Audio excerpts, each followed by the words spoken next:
My name is Saif Mekander from Pepsi Las Vegas facility.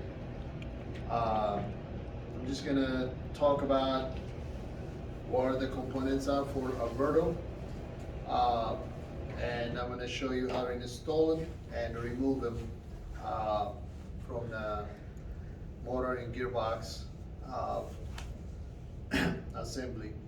So first, let's talk about the components. This cable is used to power up the gateway. So it's a gateway power cable.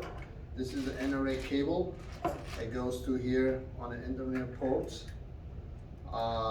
This is usually installed in the Alberto DVC panel. This is a current sensor. This is a cable temperature sensor cable. This is a vibration sensor cable which attached to the gateway, and also the temperature cable attached to the gateway too. So this cable is usually inside the electrical panel for the Alberto panel. This component is on the field, which is on the motor, gearbox, and an electrical panel, which is current sensor, usually right after the output side of the VFD or the starter.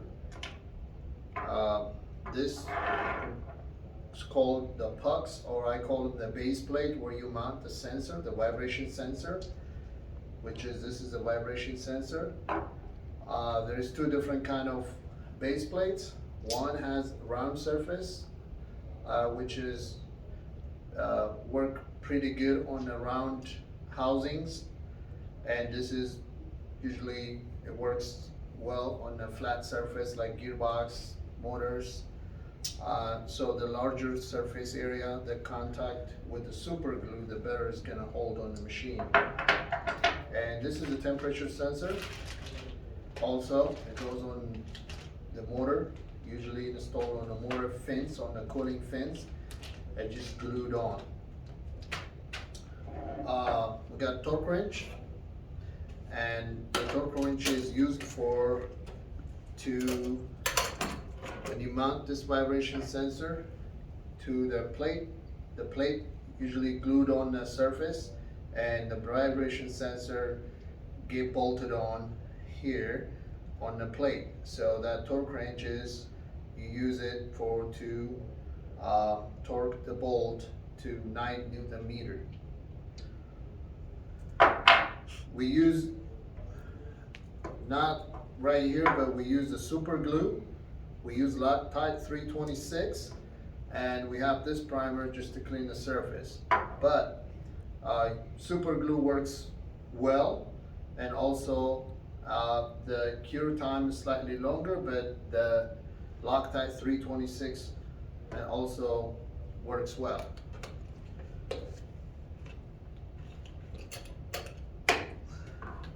Now, so assume this is where we want to mount.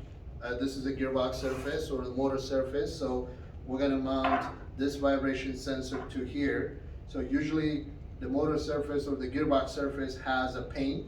So we want to use a grinding wheel, like a buffing wheel, sanding wheel. We need to remove that paint. So we want to have a metal to metal surface contact. So we want to clean that paint. Once we clean the paint, we apply super glue here. Before we do that, I like to do it the way is, I want to mount the vibration sensor to the plate, to this mounting plate, torque 9 Newton meter. That way you don't have to worry about it when you tighten this bolt, this coming off from the glue surface. So you can do it either way, but it's preferably, I prefer to doing it. I torque this to 9 Newton meter here, then I glue this to the surface, hold it for a few seconds, maybe about a minute, and the super glue dried up. Then connect the cable, and the cable goes here. Is 4-pin standard cable. I don't have it right here, but any 4-pin standard quick connect cable work for this.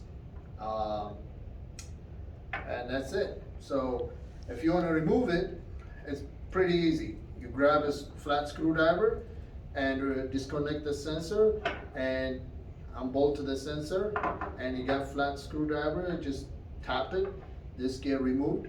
Clean the surface up, the old glue, and when you install it to the other motor gearbox, you just apply super glue and stick to the surface, bolt your sensor back on, connect your cable, and that's it.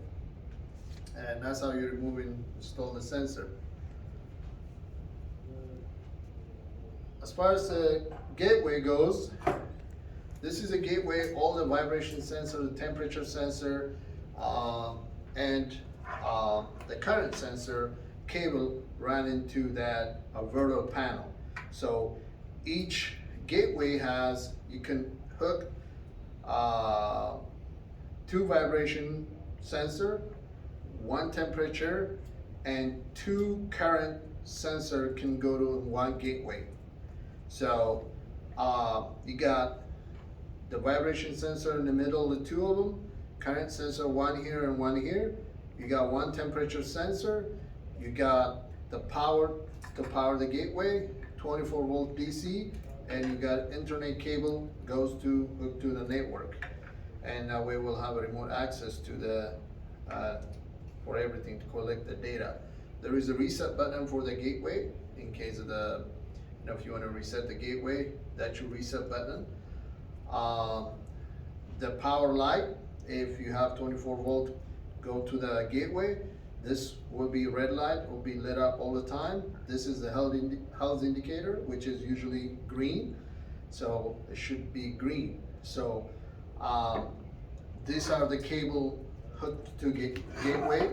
So, and the 4-pin standard cable come from the vibration sensor or the temperature sensor or the current sensor from the field. It comes to get connected here. So if you want to have to replace the cable, this is where you disconnect the cable, unscrew it, remove the cable, run a new cable back to connect to it, and that's it. And if you want to disable the power or disconnect the power to the gateway, usually located whatever piece of equipment this gateway located at, usually we run a 24 volt from the main electrical panel feed to here. As far as troubleshooting, so like anything else, the first thing we're looking at on a Vertolab, are we getting any kind of feedback or data from the vibration sensor? So the first easy thing to do is put a new vibration sensor to it, see if that changed. If still not getting any signal, put the old sensor back on and check the cable, run a new cable, which is the cable come from here, get hooked up here. If that cable got replaced, if there is no, still you're not getting reading, then you can start checking this cable. You can ohm it out for continuity, or you can check, make sure plugged in correctly here. And sometimes, since you have 2 current sensor and 2 vibration sensor, maybe you can relocate one of the vibration sensor to another port, see if you get any kind of reading. And you can just use a standard troubleshooting method to find out whether the cable is bad, or the vibration sensor is bad, or the current sensor is bad, or the temperature sensor is bad, or is it the cable, is it the gateway? So that's how you troubleshoot it. Thank you. Yeah. So one last thing is, so when you collect the data, you want to always collect the data from the same location, the same angle, the same position. So if you remove the sensor from here, assume this is a motor, gear motor. Let's say this half is gearbox, half is motor. If you remove, usually we mount the sensor right in the middle, close to the middle of the gear motor and gearbox and the motor. So when you remove the old sensor, make sure when you reinstall it to the other motor, to the new one, make sure you position it to exact the same way and exact the same location. That way, the data we collect, make sure is on the same location, make sure, don't mount it here or here. That way, we'll get the most, vibration, which is between the gearbox and the motor. That way we can actually sense, both. So, that's it.